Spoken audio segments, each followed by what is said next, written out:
Hello friend, welcome back to my YouTube channel on exam 24।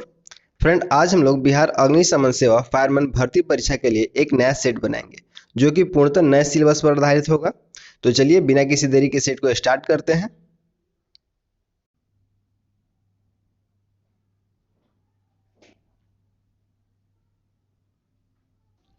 त्रिभुज A B C B पर समकोण है। यदि कोण ए 30 डिग्री हो तो ए बी की लंबाई क्या होगा यदि ए सी बराबर 8 सेंटीमीटर है। तो चलिए इसको सॉल्व करते हैं। सबसे पहले हम लोग एक त्रिभुज बना लेते हैं और यहाँ पे त्रिभुज का नाम दिया गया है ए बी और सी। यहाँ पे बोला है कि कोण बी क्या है, तो समकोण है, तो यहाँ पे 90 डिग्री बन रहा है। और यहाँ पे बोला है कि कोण ए का मान कितना है, 30 डिग्री है, तो यहाँ पे 30 डिग्री है। ठीक है। अब यहाँ पे बोला है कि ए बी की लंबाई क्या है ये निकालना है, यानी हम लोग को ये निकालना है। यहाँ पे ए सी का जो वैल्यू है 8 दिया है, तो यानी ए सी ये से लेकर यहाँ तक, यानी ए सी ये पूरा जो दिया है वो 8 सेंटीमीटर दिया है। तो हम लोग देखेंगे कि ये जो आधार है और यहाँ पे क्या है, कर्ण है, तो आधार बटा में कर्ण किसका होता है, तो कॉस का होता है। तो लिखेंगे कॉस, और यहाँ पे कितना वैल्यू दिया है, तो 30 डिग्री, तो लिखेंगे कॉस 30 डिग्री बराबर आधार कितना है हमारा ए बी और कर्ण कितना है हमारा ए सी। तो कॉस 30 डिग्री का हमारा वैल्यू क्या होता है, √3/2 बराबर ए बी का वैल्यू हमारा कितना हो जाएगा, नहीं पता है तो हम लोग लिख देते हैं एक्स। और यहाँ पे क्या दिया है, ए सी का यहाँ पे दिया हुआ हमारा 8। अब 2 से 8 का दे देंगे 4 बार में, और यहाँ पे क्रॉस मल्टीप्लिकेशन करा देंगे, उससे जगह हमारा एक्स का वैल्यू 4√3, यानी ए बी बराबर हमारा कितना हो जाएगा, 4√3। तो इसका हो जाएगा हमारा ऑप्शन नंबर बी। नेक्स्ट देखते हैं।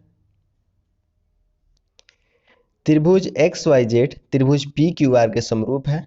यदि एक्स वाई पी क्यू बराबर कितना दिया है, 5:1, और त्रिभुज पी क्यू आर का क्षेत्रफल दिया है 5 वर्ग सेंटीमीटर स्क्वायर, तो त्रिभुज एक्स वाई जेड का क्षेत्रफल क्या होगा। तो चलिए इसको सॉल्व करते हैं।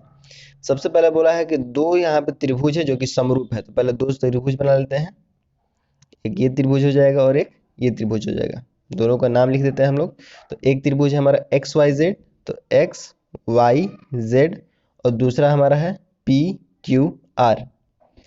अब यहाँ पे एक्स वाई बराबर दिया है हमारा 5, तो एक्स वाई बराबर हम लोग यहाँ पे लिख लेंगे 5, और यहाँ पे पी क्यू बराबर दिया है 1, तो पी क्यू बराबर यहाँ पे 1 लिख लेंगे। और यहाँ पे पी क्यू आर का क्षेत्रफल दिया है 5, तो यहाँ पे हम लोग 5 लिख लेते हैं। पी क्यू आर का क्षेत्रफल कितना है, 5 है, और हमारा एक्स वाई जेड का क्षेत्रफल पूछा है। तो यहाँ पे हम लोग लिखेंगे पहले area of triangle x y z बटा में area of triangle P Q R equal to, यहाँ पे क्या क्या इक्वल में दिया है हमारा, तो एक्स वाई, तो एक्स वाई लिखेंगे बटा में, यहाँ पे हो जाएगा हमारा पी क्यू, तो बटा में हो जाएगा हमारा पी क्यू का स्क्वायर। ठीक है। अब यहाँ पे हम लोग लिख देंगे area of triangle x y z बटा में area of triangle P Q R है, तो पी क्यू आर दिया है हमारा 5, तो यहाँ पे लिखेंगे 5 बराबर में एक्स वाई का वैल्यू हमारा कितना है 5 है, तो यहाँ पे लिखेंगे 5। पी क्यू का वैल्यू कितना है 1 है, तो 1 लिखेंगे। अब यहाँ पे स्क्वायर कर देंगे, इसके आगे लिखते हैं। तो यहाँ पे हो जाएगा हमारा area of triangle x y z बराबर 5 का स्क्वायर करेंगे तो हो जाएगा 25, और यहाँ पे जो डिवाइड वाला है 5, इसको भी कर देंगे इस साइड में, तो भेजेंगे मल्टीप्लाई में हो जाएगा, तो मल्टीप्लाई 5।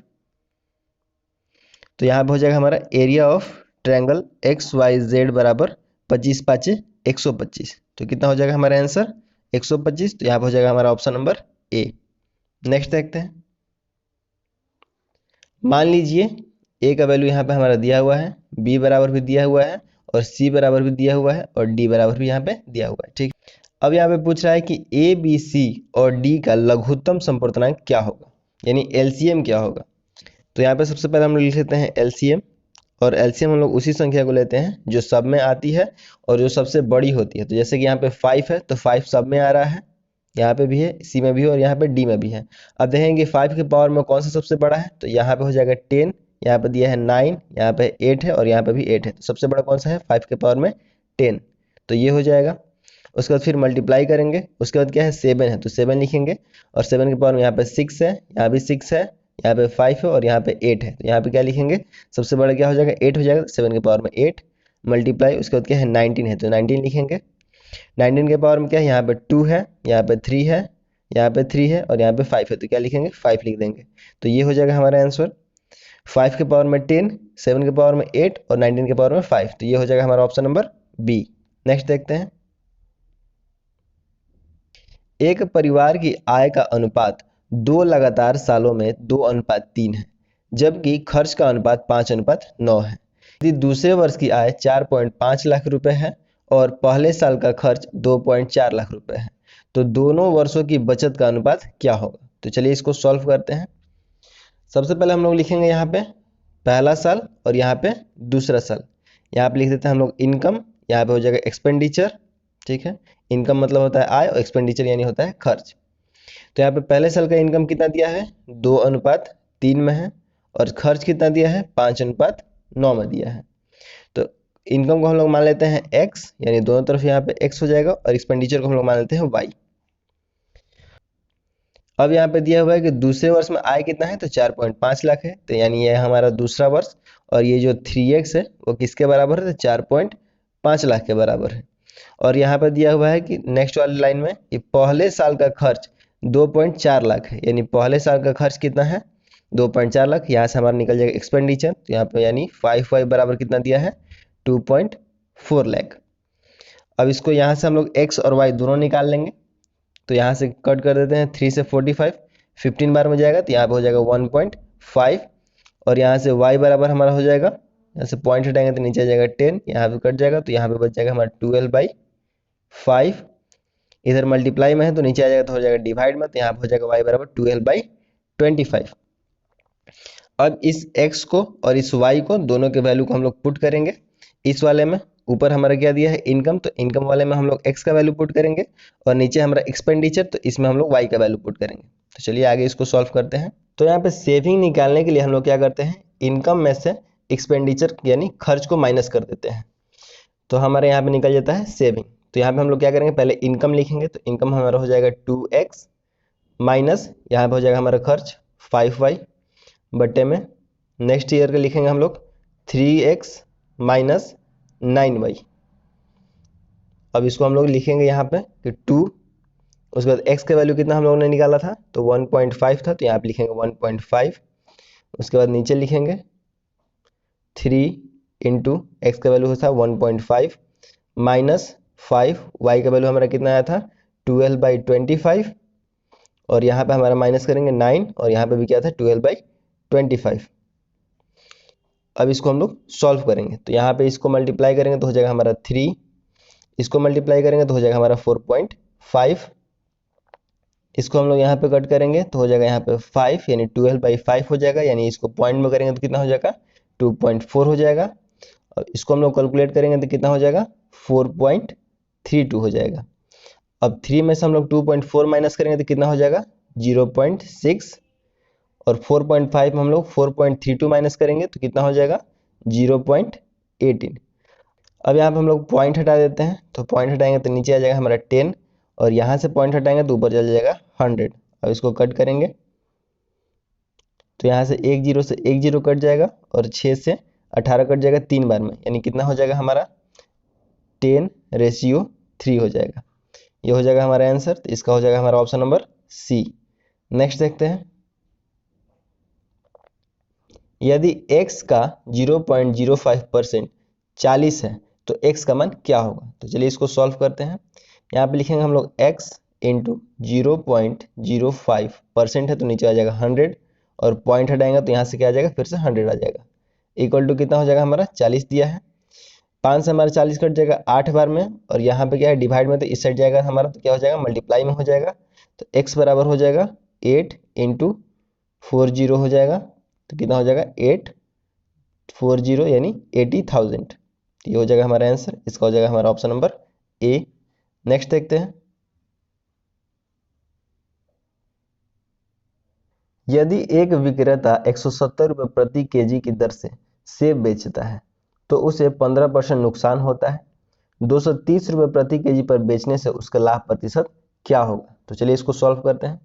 क्वेश्चन में बोल रहा है कि 170 रुपये में बेचने पे उसको 15% का लॉस हो रहा है, तो यहाँ पे कर लेंगे हम लोग 170 बटा में 15% लॉस हो रहा है उसका, तो क्या करेंगे 100 में से 15 माइनस कर देंगे तो कितना हो जाएगा 85, मल्टीप्लाई 100 करेंगे क्योंकि उसका पहले कॉस्ट प्राइस निकालेंगे, फिर निकालेंगे उसका प्रॉफिट क्या होगा। तो 85 से 170 कट जाएगा 2 बार में, तो कितना आ जाएगा उसका कॉस्ट प्राइस 200। यह हो गया हमारा कॉस्ट प्राइस। अब वो कितने में सेल करेगा, तो 230 रुपये में सेल कर रहा है, तो कितना उसका प्रॉफिट होगा। तो उसका सेलिंग प्राइस क्या हो जाएगा 230 और कॉस्ट प्राइस कितना था 200, तो माइनस कर देंगे दोनों को, तो कितना आ जाएगा 30 रुपीज़ उसका प्रॉफिट हो रहा है। हम लोग को निकालना है यहाँ पे लाभ प्रतिशत, इसको परसेंट में निकालेंगे तो कितना हो जाएगा, प्रॉफिट ऊपर हो जाएगा, प्राइस हमारा नीचे हो जाता है, तो 200 नीचे हो जाएगा इंटू 100% के लिए 00 से 00 कट जाएगा, 2 से 30 कट जाएगा 15 बार में, तो यहाँ पे हो जाएगा 15% प्रॉफिट। यहाँ पे हो जाएगा हमारा ऑप्शन नंबर ए। नेक्स्ट देखते हैं, 90 सेंटीमीटर की परिधि और 20 सेंटीमीटर चौड़ाई वाले एक आयत का क्षेत्रफल क्या है। तो चलिए इसको सॉल्व करते हैं। एक आयत है जिसका परिमाप दिया हुआ है 90 सेंटीमीटर। तो आयत का परिमाप का फॉर्मूला होता है 2 into l plus b equal to कितना दिया है 90। अब यहाँ पे लिखेंगे 2, लंबाई हमको निकालना है, तो एल हो जाएगा प्लस चौड़ाई यहाँ पे दिया है हमारा 20, तो 20 करेंगे इक्वल टू 90। 2 से हम 90 कटा देंगे कितने बार में 45 बार में, तो एल बराबर हो जाएगा 45 माइनस 20, तो एल बराबर हमारा कितना आ जाएगा 4 में से 2 जाएगा 2, यानी एल बराबर हो जाएगा 25। अब हम लोग को यहाँ से निकालना है आयत का क्षेत्रफल, तो चलिए आयत का क्षेत्रफल निकालते हैं। आयत का क्षेत्रफल का फॉर्मूला होता है एल इंटू बी। एल हम लोग ने अभी निकाला तो 25 था, और यहाँ पे चौड़ाई यानी बी दिया हुआ है ब्रेथ, तो यहाँ पे हो जाएगा 20, 25 दूनी 50, और यहाँ पे एक जीरो है तो जीरो यानी 500, यहाँ पे हो जाएगा हमारा ऑप्शन नंबर ए। नेक्स्ट देखते हैं, श्री श्रीमंत को विरासत में 2505 सोने के सिक्के मिलते हैं। वह उन्हें अपने 3 बेटे भरत, रजत और अमित के बीच एक खास अनुपात में विभाजित करता है। प्रत्येक को मिले कुल सिक्कों में से भरत 30 सिक्के बेच देता है, रजत 30 सिक्के दान देता है और अमित 25 सिक्के खो देता है। अब उनके पास बचे सोने का क्रमशः अनुपात है 46, 41 और 34। रजत को अपने पिता से कितने सिक्के मिले थे ये निकालना है। तो चलिए इसको सॉल्व करते हैं। टोटल सिक्के कितने थे 2505 थे, और इसको 3 बेटों में बांट दिया गया है, भरत में, रजत में और अमित में। भरत, रजत और अमित। अब यहाँ पे सिक्कों का अनुपात दिया हुआ है नीचे, तो कितना है 46, 41 और 34। सबने कितना बेचा है कितना खो दिया है, तो यहाँ पे लिख देते हैं हम लोग नीचे में। 30 सिक्के भरत ने बेच दिए हैं, 30 सिक्के रजत ने दान कर दिए हैं और अमित ने 25 सिक्के खो दिए हैं। और अभी का अनुपात कितना है तो 46, 41 और 34। तो इसको क्या करेंगे, अनुपात को हम लोग एग्जैक्ट वैल्यू नहीं मानते हैं, तो इसको क्या करेंगे x मान लेते हैं। तो 46x अनुपात 41x अनुपात 34x। अब इनमें क्या करेंगे, इसको ऐड कर लेंगे। इसको ऐड करने से हमारा क्या हो जाएगा, टोटल सिक्का निकल जाएगा। तो चलिए पहले इसको ऐड करते हैं और इक्वल में क्या रखें 2505 रखें, क्योंकि दोनों तरफ सिक्कों की संख्या बराबर हो जाएगी जैसे। तो चलिए यहाँ पे लिखते हैं 46x plus 30 plus 41x plus 30 plus 34x plus 25 equal to कितना है 2505। अब इसको क्या करेंगे, सबको ऐड करेंगे। तो x वाला पहले ऐड कर लेते हैं सारा, तो हो जाएगा हमारा 121x प्लस, अब यहाँ पे सबको इन सबको ऐड करेंगे तो हो जाएगा 85 इक्वल टू 2505। अब यहाँ पर 121x, अब ये जो 85 है इस साइड सेंड करेंगे तो हो जाएगा माइनस में, तो यहाँ पे लिखेंगे इक्वल टू 2505 माइनस 85। 121x बराबर 2505 में से 85 माइनस करेंगे तो हो जाएगा हमारा 2420। अब 121 से 242 हम लोग कटा देंगे तो हमारा कट जाएगा 2 बार में, और यहाँ पे 0 है तो हो जाएगा 20, यानी x का वैल्यू हमारा कितना आ गया 20। अब किसका पूछा है हमसे, तो हमसे पूछा है रजत के पास कितने सिक्के थे, तो रजत का हमारा कौन सा है ये है, तो हो जाएगा 41x प्लस 30। तो चलिए लिखते हैं 41x प्लस 30। 41x का वैल्यू हमारा कितना आया था 20 और प्लस 30। इन दोनों को मल्टीप्लाई करेंगे तो हो जाएगा 0, 2, 8 प्लस 30, दोनों को ऐड करेंगे तो हो जाएगा 850, यानी टोटल सिक्के कितने थे, तो यहाँ पे हो जाएगा 850, यानी हो जाएगा ऑप्शन नंबर डी। नेक्स्ट देखते हैं, एक व्यक्ति एक वस्तु को एक निश्चित मूल्य पर बेचकर 20% कमाता है। यदि वह उसे दोगुने मूल्य पर बेचे तो लाभ क्या होगा। तो चलिए इसको सॉल्व करते हैं। तो हम लोग मान लेते हैं कि कॉस्ट प्राइस उसका कितना है 100 रुपीज, और उसको सेल कर रहा है वो 120 में, तो उसका प्रॉफिट परसेंट जो है कितना हो जा रहा है 20%। अब बोल रहा है कि वो जो वस्तु है उसको कितने रुपए में बेच रहा है, दोगुने मूल्य में बेच रहा है, यानी पहले बेच रहा था 120 रुपए का, अब बेच रहा है यानी दोगुना कर देंगे तो उसको हो जाएगा 40 रुपये में बेच रहा है, लेकिन वस्तु की जो कीमत है सेम है यानी 100 रुपये। तो 100 रुपये में खरीद के 240 रुपये उसको बेच रहा है, तो कितना उसका प्रॉफिट हो रहा है? 140 रुपये का प्रॉफिट हो रहा है। कितने रुपए पर खरीदा था? तो 100 रुपये में। परसेंटेज के लिए क्या करेंगे? 100 कर देंगे। तो 100 से 100 कट जाएगा तो कितना बचेगा हमारा? 140, यानी 140% उसका क्या हो रहा है? प्रॉफिट हो रहा है। तो यहाँ पे हो जाएगा हमारा ऑप्शन नंबर डी। नेक्स्ट देखते हैं, यदि 9 छात्रों का प्राप्तांक इतना दिया हुआ है और बोल रहा है कि प्राप्तांकों का माध्य क्या है, तो माध्य निकालना है। तो यहाँ पे क्या करेंगे? इन सबको ऐड कर लेंगे। तो ऐड करने पे क्या आ रहा है? 90 आ जा रहा है। और बटा में कितने छात्र हैं? तो 9 छात्र हैं, तो 9 कर देंगे नीचे, कट कर देंगे तो कितना आ जा रहा है? 10, यानी माध्य क्या हो जा रहा है? 10, यानी हो जाएगा हमारा ऑप्शन नंबर सी। नेक्स्ट देखते हैं, मूल पाठ का व्याख्या के साथ अनुवाद क्या कहलाता है? इसका हो जाएगा ऑप्शन नंबर डी, व्याख्यानुवाद। ब्रज हिंदी की किस उपभाषा के अंतर्गत है? इसका हो जाएगा ऑप्शन नंबर सी, पश्चिमी हिंदी। किसका प्रयोग सदैव बहुवचन में होता है? इसका हो जाएगा ऑप्शन नंबर ए, दर्शन। निम्न में भूतकाल का उदाहरण है? इसका हो जाएगा ऑप्शन नंबर बी, राम घर गया था। गिरिया अस्त जल बीची सम कहियत भिन्न भिन्न, उपरोक्त पंक्ति रामचरितमानस के किस कांड से है? इसका हो जाएगा ऑप्शन नंबर ए, बाल कांड। मेरी भव बाधा हरो राधा नगरी सोई, जातन की झाई परो श्याम हरित दुति होई, उपरोक्त पंक्तियां किनकी रचना है? इसका हो जाएगा ऑप्शन नंबर ए, बिहारी। निम्न में कौन सा मिश्र वाक्य है? इसका हो जाएगा ऑप्शन नंबर डी, जब सवेरा हुआ तब हम लोग बाहर गए। प्रश्न चिन्ह कौन सा है? इसका हो जाएगा ऑप्शन नंबर सी, दिन दिन शब्द युग्म का सही अर्थ है। इसका हो जाएगा ऑप्शन नंबर ए, दिवस गरीब। निम्न में अवयव है? इसका हो जाएगा ऑप्शन नंबर बी, ठीक। The antonym of ancestor is? इसका हो जाएगा option number D, descendant. The synonym of alien is? इसका हो जाएगा option number B, stranger. Choose the misspelled word and mark it in your answer sheet. इसका हो जाएगा option number D, osteoporosis. Whom have you invited? इसका हो जाएगा option number B, who has been invited by you. Change into complex sentence. इसका हो जाएगा option number C, if you buy one shirt you get one free. Blanks, exclamation marks, we have won the match. इसका हो जाएगा option number D, hurray. Hardly blanks when the star disappeared. इसका हो जाएगा option number B, had the sun riser. The blanks horse could run no further. इसका हो जाएगा option number A, tired. Make the verb form of the word strength. इसका हो जाएगा option number B, strengthen. Change word beauty into adjective. इसका हो जाएगा option number A, beautiful. Venkat के पास कुछ बतख और कुछ भेड़ें हैं। कुल सिर 81 और कुल पाँव 268 हैं। तो वेंकट के पास कुल कितनी भेड़ें हैं? तो चलिए इसको सॉल्व करते हैं। यहाँ पे दिया हुआ है पहले कि कुछ बतख, यानी बतख को मान लेते हैं x और भेड़ को मान लेते हैं हम लोग y। तो यहाँ पे कर लेते हैं हम लोग x plus y equal to total कितने हैं? 81 हैं, यानी 81 सिर है तो 81 हुए टोटल। और यहाँ पे दिया है पाँवों की संख्या, तो यहाँ पे नीचे में लिखेंगे हम लोग पाँवों की संख्या। तो बतख के कितने पैर होते हैं? 2, तो यहाँ पे हो जाएगा 2x प्लस भेड़ के लिए हो जाएगा हमारा 4y इक्वल टू 268। यहाँ पे निकालना है हमारा भेड़ का, यानी निकालना है किसका है? y का निकालना है। तो हम लोग क्या करेंगे? x वाला कट करेंगे तो ऊपर में क्या करेंगे? 2 से मल्टीप्लाई कर देंगे। यहाँ भी 2 से मल्टीप्लाई और इसमें भी 2 से मल्टीप्लाई। अब यहाँ पे हम लोग सिंबल चेंज कर लेते हैं। तो यहाँ पे हो जाएगा माइनस माइनस और यहाँ पे भी माइनस हो जाएगा। यहाँ पे 2x कट जाएगा, यहाँ पे हो जाएगा -4y, ऊपर में हो जाएगा +2y। तो माइनस हमारा हो जाएगा 2y इक्वल टू, अब यहाँ पर 268 में से हम लोग 162 माइनस करेंगे तो हो जाएगा हमारा 134। माइनस में यहाँ पे माइनस और माइनस कट जाएगा और यहाँ से 2 से हमारा 134 कट जाएगा 53 बार में। तो y बराबर हमारा कितना आ जाएगा? 53, यानी भेड़ों की संख्या कितनी हो जाएगी? 53 हो जाएगा। तो यहाँ पे हो जाएगा हमारा ऑप्शन नंबर बी।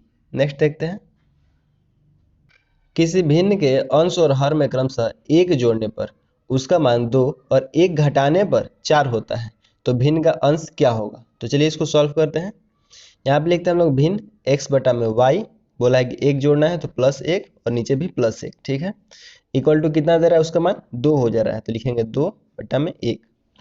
और यहाँ पे दूसरा वाला लिखते हैं, तो यहाँ पे लिखेंगे हम लोग एक्स बाई वाई, क्या कर रहा है, एक घटाने पे तो -1, और यहाँ पे भी -1 कितना हो जा रहा है, 4 हो जा रहा है, तो 4/1। अब यहाँ पे करेंगे हम लोग क्रॉस मल्टीप्लीकेशन, तो यहाँ पे कर देते हैं, हो जाएगा हमारा x + 1 = 2y + 2। इसको भी हम लोग कर लेते हैं क्रॉस मल्टीप्लीकेशन इस वाले को, यहाँ पे हो जाएगा हमारा x - 1 = 4y - 4। अब इसको हम लोग आगे सॉल्व करते हैं, तो यहाँ पे हो जाएगा हमारा y को हम लोग इस साइड में सेंड करेंगे तो हो जाएगा हमारा x - 2y = प्लस वाले को इधर सेंड करेंगे तो हो जाएगा हमारा 1। अब इसमें हम लोग सेम करते हैं, तो इसको भी इस साइड सेंड करेंगे तो हो जाएगा हमारा x - 4y। अब यहाँ पे -1 है, इस साइड जाएगा तो हो जाएगा प्लस में, तो -4 और +1 कितना हो जाएगा, -3। अब दोनों यहाँ पे आ गया हमारा वैल्यू। अब इसको हम लोग आगे सॉल्व करेंगे दोनों को, तो यहाँ पे लिखते हैं हम लोग, लिखेंगे हम लोग x - 2y = 1, और नीचे में लिखेंगे हम लोग x - 4y = -3। अब यहाँ पे हम लोग निकालना है x का मान, यानी पूछा है कि अंश का, तो अंश हम लोग क्या माने थे, x माने थे, तो x निकालना है, तो हम लोग, तो यहाँ पे हम लोग क्या करेंगे, ऊपर में हम लोग 2 से मल्टीप्लाई कर देंगे, तो यहाँ पे हो जाएगा हमारा 2x, यहाँ पे हो जाएगा हमारा 4, और यहाँ पे हो जाएगा हमारा 2। अब इसको कट करते हैं, तो यहाँ पे हो जाएगा हमारा माइनस माइनस है, तो पहले सिंबल चेंज करेंगे, तो यहाँ पे कर देंगे हम लोग माइनस, यहाँ पे हो जाएगा प्लस, और यहाँ पे भी हो जाएगा हमारा प्लस। अब हम लोग 2x में से x माइनस करेंगे तो कितना हो जाएगा, x हो जाएगा, और यहाँ पे हमारा -4y बटा में +4y दोनों कट जाएगा, इक्वल टू लिखेंगे, यहाँ पे हो जाएगा हमारा 2, यहाँ पे हो जाएगा माइनस माइनस कितना है, तो +3 हो जाएगा, तो यानी 2 और 3 कितना हो जाएगा, 5। x का वैल्यू हमारा क्या आ गया, 5, यानी अंश हमारा कितना है, 5 है, तो यहाँ पे हो जाएगा हमारा ऑप्शन नंबर बी। नेक्स्ट देखते हैं, यहाँ पे एक सिंप्लीफिकेशन दिया हुआ है और इसको सॉल्व करना है, तो चलिए सॉल्व करते हैं। सबसे पहले दिया है यहाँ पे कि 0.356 इंटू 0.356, तो यहाँ पे हम लोग लिख सकते हैं 0.356 का स्क्वायर -2, यहाँ पे 0.356 है और यहाँ पे 0.106 है, तो यहाँ पे लिख लेते हैं 0.356 इंटू 0.106 प्लस, यहाँ पे 0.106 है तो लिखेंगे 0.106, 2 बार लिखा है तो यहाँ पे स्क्वायर हो सकता है। अब हम लोग इसको मान लेते हैं कि यहाँ पे a दिया हुआ है, तो यहाँ पे हो जाएगा हमारा a² -2, यहाँ पे माने हम लोग a तो a लिखेंगे, ये हम लोग मान लेते हैं कि b है तो b लिखेंगे, यहाँ पे प्लस है उसका क्या है b का स्क्वायर, तो b का स्क्वायर। तो ये किसका फॉर्मूला होता है, ये होता है हमारा a - b का होल स्क्वायर। अब हम लोग नीचे वाले को ही ऐसे ही सजाते हैं, तो लिखते हैं नीचे वाले के लिए, यहाँ पे हो जाएगा हमारा a² प्लस, यहाँ पे हो जाएगा हमारा 2ab, यहाँ पे हो जाएगा प्लस, यहाँ पे हो जाएगा b²। तो ये किसका फॉर्मूला हो जाएगा, ये हो जाएगा हमारा a + b का होल स्क्वायर।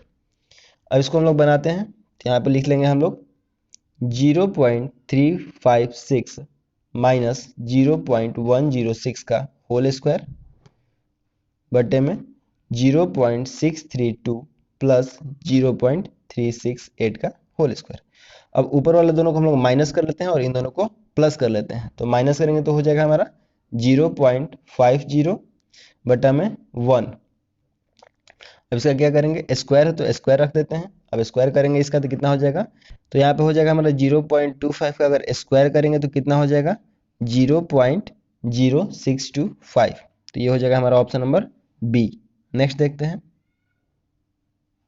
एक व्यापारी अपनी वस्तु का अंकित मूल्य उसके लागत मूल्य से 20% अधिक रखता है, लेकिन वह ग्राहकों को 5% छूट देता है।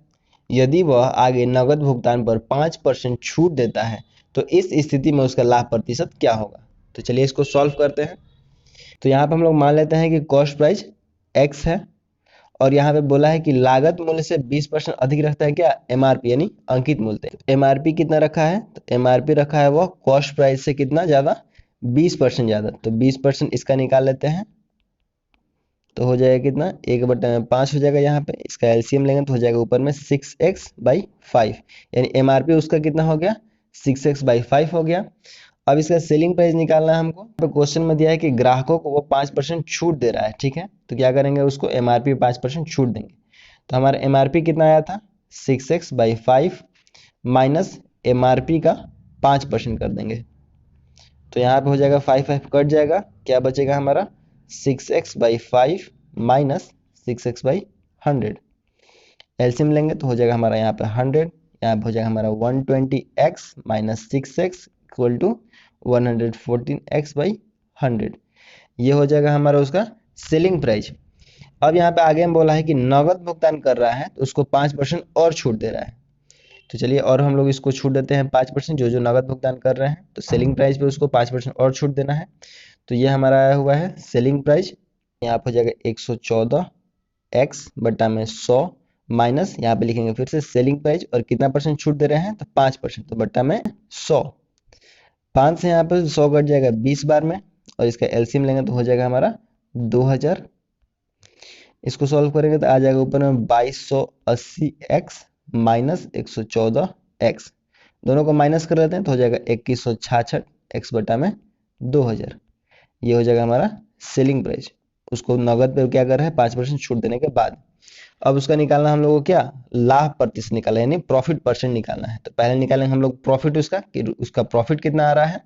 तो सेलिंग प्राइस में से हम लोग क्या करेंगे कॉस्ट प्राइस माइनस करेंगे। तो सेलिंग प्राइस हमारा आया है अभी 2166x/में 2000 माइनस x/में 1, तो यहाँ पे हो जाएगा हमारा 2000, और यहाँ पे हम लोग माइनस कर लेते हैं 2166x माइनस 2000x, दोनों को माइनस करेंगे तो हो जाएगा हमारा 166x/में 2000, ये हो गया हमारा प्रॉफिट। अब हम लोग इसको परसेंट में निकालना है, तो प्रॉफिट परसेंट निकालते हैं तो हो जाएगा हमारा ऊपर में प्रॉफिट हो जाता है 116x/में 2000 बटा में उसका क्या था कॉस्ट प्राइस कितना था तो x था, तो यहाँ पे लिखेंगे x इंटू 100।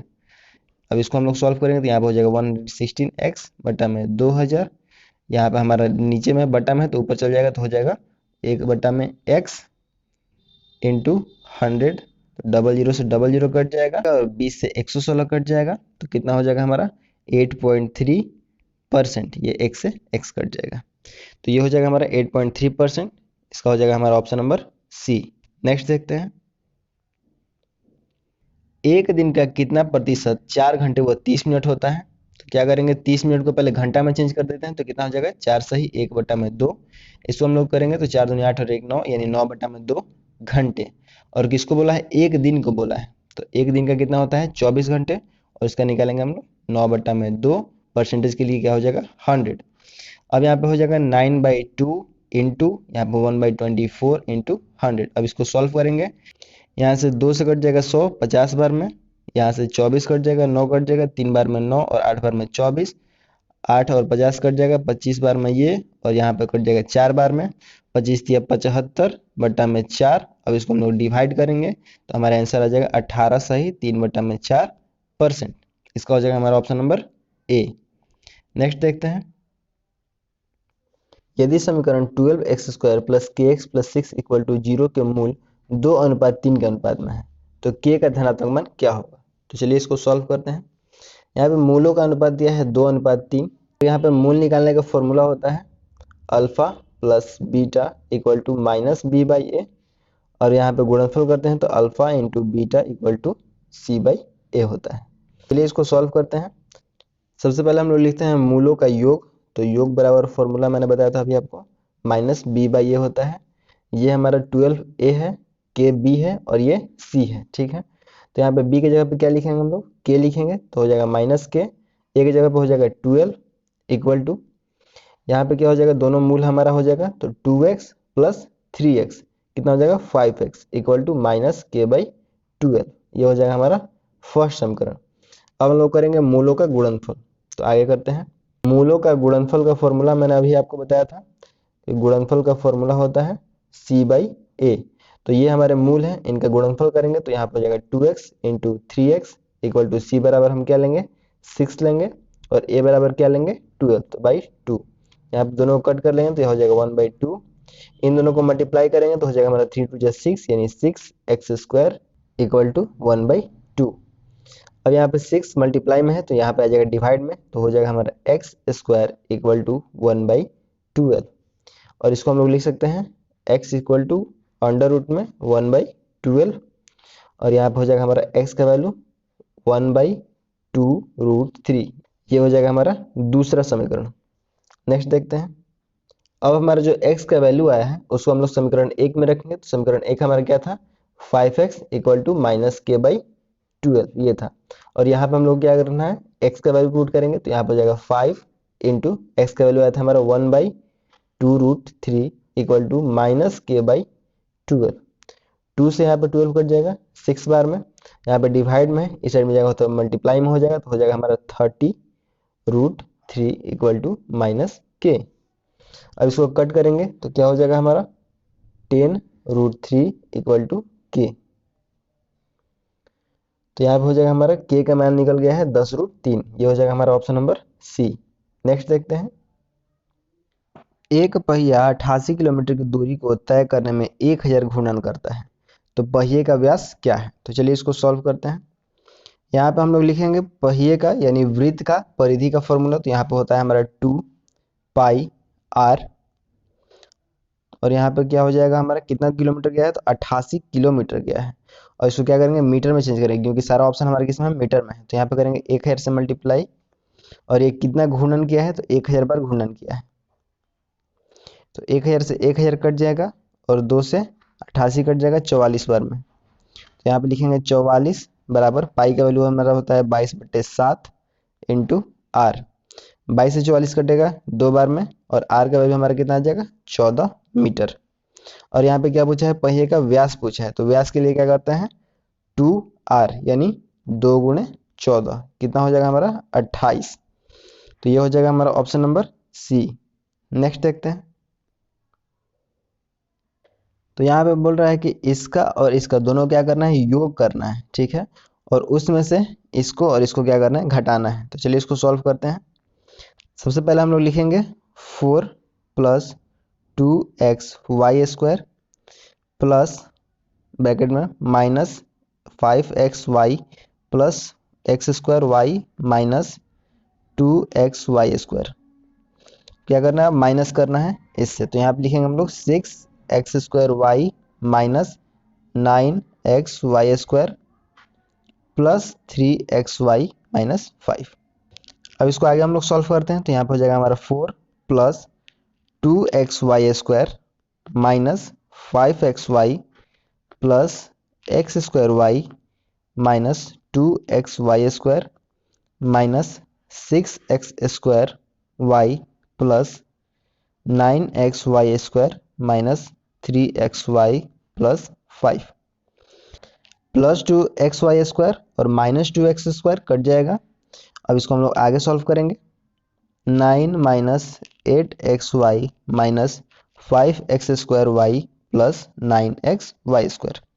ये हो जाएगा हमारा ऑप्शन नंबर सी। नेक्स्ट देखते हैं। एक धातु के बेलन की त्रिज्या 3 सेंटीमीटर और उसकी ऊंचाई 5 सेंटीमीटर है। उसे पिघलाकर प्रत्येक 1 सेंटीमीटर ऊंचाई और 1 सेंटीमीटर त्रिज्या के आधार वाले छोटे शंकों में ढाला गया। तदनुसार इस प्रकार बने शंकों की संख्या कितनी होगी? तो चलिए इसको सॉल्व करते हैं। सबसे पहले हम लोग लिखेंगे बेलन का आयतन का फॉर्मूला। तो यहाँ पे हो जाएगा हमारा πr² बटे में शंकु के आयतन का फॉर्मूला, तो 1/3 πr²h। पाई से पाई कट जाएगा, तो यहाँ पे हम लिखेंगे r का वैल्यू, r कितना दिया है 3 दिया है, तो हम लोग करेंगे 3 × 3 क्योंकि 3 का स्क्वायर है, और ऊंचाई कितना दिया है 5 दिया है, तो मल्टीप्लाई 5। और ये जो डिवाइड में 3 है तो वो ऊपर आ जाएगा, तो यहाँ पे हो जाएगा 3। यहाँ पे शंकु का ऊंचाई दिया है 1 और त्रिज्या कितना है 1, तो क्या करेंगे 1 का स्क्वायर और इंटू 1। तो यहाँ पे हो जाएगा हमारा मल्टीप्लाई करेंगे ऊपर वाला, तो हो जाएगा हमारा 135। ये हो जाएगा हमारा ऑप्शन नंबर डी। नेक्स्ट देखते हैं। तो यहाँ पे हम लोग लॉग पहले सब में कॉमन निकाल लेंगे, तो लिखेंगे हम लोग log 3। यहाँ पे हमारा इसको सॉल्व करेंगे तो कितना हो जाएगा 3 का 3 और 1 4 यानी 4/3 इंटू 5/4 इंटू 6/5। ऐसे ही हमारा चलते जाएगा। तो यहाँ पे क्या आएगा लास्ट में 25/24। अब ये 4 4 कट जाएगा, 5 5 कट जाएगा, ऐसे ही नीचे और ऊपर कटते जाएगा। तो नीचे क्या बच जाएगा हमारा 3 और ऊपर क्या बच जाएगा 25। log 3 और यहाँ पे 25/3। अब हम लोग लिख सकते हैं इसको log 3 25 माइनस log 3 3, ठीक है। अब हम लोग इसको आगे सॉल्व करेंगे, तो हो जाएगा हमारा 2 log 3 5 माइनस 1। तो ये हो जाएगा हमारा आंसर। तो इसका हो जाएगा हमारा ऑप्शन नंबर ए। नेक्स्ट देखते हैं। जब एक प्रकाश किरण अपवर्तनांक n के माध्यम में प्रवेश करती है तो यह देखा गया है कि अपवर्तन कोण का मान आपतन कोण का आधा है। आपतन कोण का मान क्या होगा? इसका हो जाएगा ऑप्शन नंबर डी। केपलर के ग्रह गति के दूसरे नियम के अनुसार क्या संरक्षित रहता है? इसका हो जाएगा ऑप्शन नंबर डी, कोणीय संवेग। ध्वनि की प्रबलता निर्भर करती है, किस पर निर्भर करती है? तो इसका हो जाएगा ऑप्शन नंबर ए, आयाम पर। किसी पिंड पर जिसका द्रव्यमान 5 केजी है, 40 न्यूटन का बल लगाने पर उसमें त्वरण उत्पन्न होगा। इसका हो जाएगा ऑप्शन नंबर ए, 8 मीटर प्रति सेकंड स्क्वायर। 5 किलोग्राम के एक पिंड पर 10 सेकंड तक 100 न्यूटन का बल लगाने पर कितना वेग उत्पन्न होगा? इसका हो जाएगा ऑप्शन नंबर बी, 200 मीटर प्रति सेकंड। किसी तरंग का संचरण नियतांक भी कहलाता है। इसका हो जाएगा ऑप्शन नंबर डी, कोणीय तरंग संख्या। दाब एक अदिश राशि है क्योंकि, इसका हो जाएगा ऑप्शन नंबर सी, यह अभिलंब बल के घटक एवं क्षेत्रफल का अनुपात होता है। जब श्वेत प्रकाश वायु में कांच में प्रवेश करती है तो इसका हो जाएगा ऑप्शन नंबर ए, प्रकाश के सभी अवयव रंग समान चाल से चलते हैं। 60 वाट का एक बल्ब प्रतिदिन 10 घंटे जलता है। एक माह यानी 30 दिन में बिजली व्यय होगी, यानी कितना यूनिट बिजली जो है खर्च होगी? इसका हो जाएगा ऑप्शन नंबर ए, 18 यूनिट। स्वच्छ जल से भरे तालाब की गहराई 18 मीटर प्रतीत होती है। यदि हवा के सापेक्ष जल का अपवर्तनांक 4/3 है तो तालाब में पानी का वास्तविक गहराई क्या होगा? इसका हो जाएगा ऑप्शन नंबर बी, 24 मीटर। निम्नलिखित में से कौन सी अभिक्रिया उभय अपघटन अभिक्रिया है? इसका हो जाएगा option number B, BHC gammexane है। इसका हो जाएगा ऑप्शन नंबर बी, C6H6Cl6। ठोस आर्गन में परमाणुओं को एकत्रित रखने का कार्य करते हैं। इसका हो जाएगा ऑप्शन नंबर सी, वान डेर वाल बंध द्वारा। कोलाइडी कणों द्वारा टिंडल प्रभाव यानी टिंडल इफेक्ट प्रदर्शित करने का कारण है। इसका हो जाएगा ऑप्शन नंबर डी, प्रकाश का प्रकीर्णन। हाइड्रोजन अन्य तत्वों के साथ संयोग करती है। इसका हो जाएगा ऑप्शन नंबर डी, इलेक्ट्रॉन त्याग कर, ग्रहण करके अथवा साझेदारी करके। इसका हो जाएगा ऑप्शन नंबर सी, कक्षकों में एक या अधिक अयुग्मित इलेक्ट्रॉनों की उपस्थिति। Na2H2O3 से Na2H4O6 का बनना क्या कहलाता है? इसका हो जाएगा ऑप्शन नंबर बी, ऑक्सीकरण। लेड नाइट्रेट के ऊष्मीय विघटन के फलस्वरूप प्राप्त होते हैं। इसका हो जाएगा ऑप्शन नंबर ए, PbO, NO2 तथा O2। यहाँ पे एक समीकरण दिया गया है और बोला है कि कैलोरी इस अभिक्रिया में HCl की संभव ऊष्मा क्या होगी? इसका हो जाएगा option number B, x/2 kilo calorie. एक पिंड का हवा में द्रव्यमान 75 ग्राम है। अज्ञात द्रव में पूर्ण रूप से डूबने पर 51 ग्राम तथा पानी में 67 ग्राम है। अज्ञात द्रव का घनत्व क्या है? इसका हो जाएगा ऑप्शन नंबर बी, 3 ग्राम प्रति मीटर क्यूब। पौधों की लंबाई बढ़ता है। इसका हो जाएगा ऑप्शन नंबर ए, शिरस्त्र विभज्योतक। कौन सा कोशिकांग पादप कोशिका में नहीं पाया जाता है? इसका हो जाएगा ऑप्शन नंबर बी, सेंट्रियोल। वह स्थिति जिसमें रक्त कणिकाओं की संख्या अत्यधिक बढ़ जाती है और अपरिपक्व श्वेत रक्त कणिकाएं परिवहन में आ जाती हैं, क्या कहलाती हैं? इसका हो जाएगा ऑप्शन नंबर सी, ल्यूकीमिया। ज्वाला कोशिका होती है। इसका हो जाएगा ऑप्शन नंबर बी, उत्सर्जी।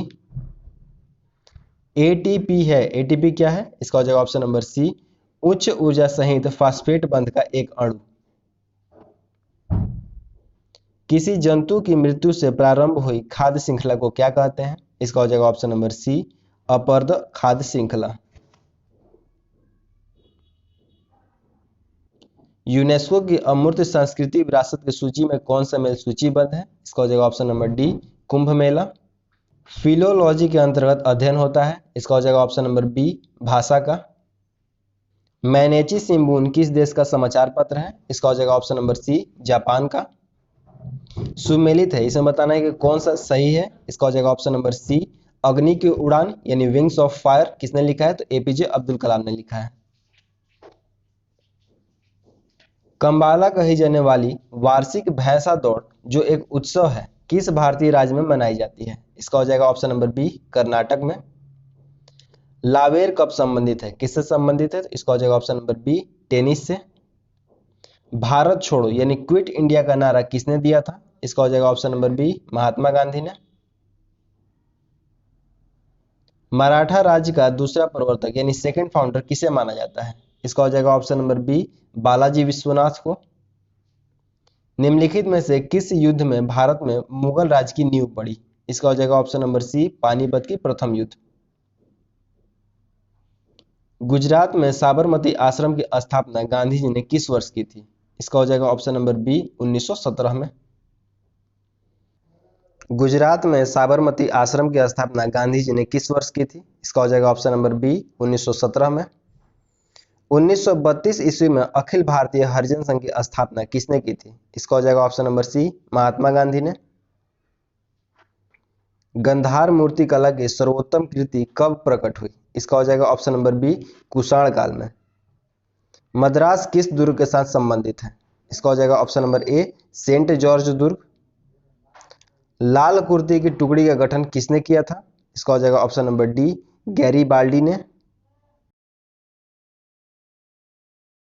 भारतीय मानक समय यानी IMT की यमुनोत्तर रेखा किस राज्य से नहीं गुजरती है? इसका हो जाएगा ऑप्शन नंबर सी, महाराष्ट्र से। 1565 में कौन सा प्रसिद्ध युद्ध हुआ? इसका हो जाएगा ऑप्शन नंबर डी, तालीकोटा का युद्ध। कोणार्क मंदिर का देवता है? इसका हो जाएगा ऑप्शन नंबर ए, सूर्य। इनाम भूमि किसे दी जाती थी? इसका हो जाएगा ऑप्शन नंबर ए, विद्वान और धार्मिक व्यक्ति को। मेरियाना ट्रेंच किस महासागर में स्थित है? इसका हो जाएगा ऑप्शन नंबर बी, प्रशांत महासागर में। नागा अर्जुन सागर बांध किस नदी पर बना है? इसका हो जाएगा ऑप्शन नंबर बी, कृष्णा नदी पर। कुगटी वन्य पशु विहार किस राज्य में है? इसका हो जाएगा ऑप्शन नंबर सी, हिमाचल प्रदेश में। भारत के किस राज्य का क्षेत्रफल सबसे अधिक है? इसका हो जाएगा option number D, Rajasthan. Bharat का सर्वाधिक आबादी वाला द्वीप कौन सा है? इसका हो जाएगा ऑप्शन नंबर डी, सॉल्सेट द्वीप। चिपको आंदोलन मूल रूप से किसके विरुद्ध था? इसका हो जाएगा ऑप्शन नंबर सी, वन कटाई के यानी डिफोरेस्टेशन के विरुद्ध था। बांग्लादेश में ब्रह्मपुत्र नदी को किस नाम से पुकारा जाता है? इसका हो जाएगा ऑप्शन नंबर बी, जमुना। और गंगा और ब्रह्मपुत्र के मिलन को क्या कहते हैं? मेघना कहते हैं। संविधान प्रारूप समिति के अध्यक्ष डॉक्टर BR अम्बेडकर ने किस अनुच्छेद को संविधान का हृदय एवं आत्मा कहा है? इसका हो जाएगा ऑप्शन नंबर सी, अनुच्छेद 32 को। पंचायत राज संस्थाओं को संवैधानिक दर्जा किस संविधान संशोधन से प्राप्त हुआ? इसका हो जाएगा ऑप्शन नंबर बी, 73वां संविधान संशोधन। निम्नलिखित में से कौन एक सुमेलित नहीं है यानी कौन इसमें गलत है यह बताना है। इसका हो जाएगा ऑप्शन नंबर डी, अनुच्छेद 29 शिक्षण संस्थाओं की स्थापना और प्रशासन करने का अल्पसंख्यक वर्गों का अधिकार। थर्ड वर्ल्ड शब्द का उपयोग किनके संदर्भ में किया जाता है? इसका हो जाएगा ऑप्शन नंबर ए, विकासशील देश। भारत में मोनो रेल चलाने वाला पहला शहर कौन है? इसका हो जाएगा ऑप्शन नंबर डी, मुंबई। 2020 का बुकर पुरस्कार किस पुस्तक के लिए प्रदान किया गया? इसका हो जाएगा ऑप्शन नंबर ए, सगीबेन। राजीव गांधी खेल रत्न पुरस्कार की राशि बढ़ाकर कितनी कर दी गई? इसका हो जाएगा option number B, 25 lakh. CARAT यानी कैरेट 2020 युद्ध अभ्यास किन दो देशों के बीच होने वाला युद्ध अभ्यास है? इसका हो जाएगा ऑप्शन नंबर बी, अमेरिका और बांग्लादेश। HIV एड्स से लड़ने हेतु लव ब्रीडिंग शुरू किया गया है, तो कहाँ पे शुरू किया गया है? तो इसका हो जाएगा ऑप्शन नंबर डी, मिजोरम में। यहाँ पे कंप्लीट होता है सेट नंबर 9। वीडियो आपको कैसा लगा कमेंट करके जरूर बताइएगा। वीडियो अच्छा लगा हो तो लाइक कीजिएगा, हमारे चैनल को सब्सक्राइब कीजिएगा और अपने फ्रेंड के साथ भी शेयर कीजिएगा। फ्रेंड मिलते हैं बहुत जल्द नेक्स्ट वीडियो के साथ।